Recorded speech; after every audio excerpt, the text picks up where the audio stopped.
5 minus 5 times 5 minus 5.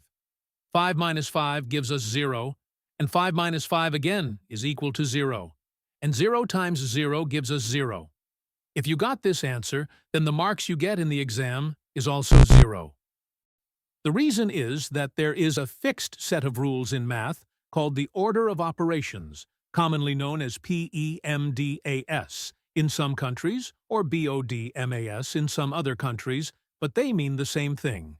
In this rule, the letters P or B stand for parentheses or brackets, E or O stands for exponents or order, M and D stand for multiplication and division, and A and S stand for addition and subtraction.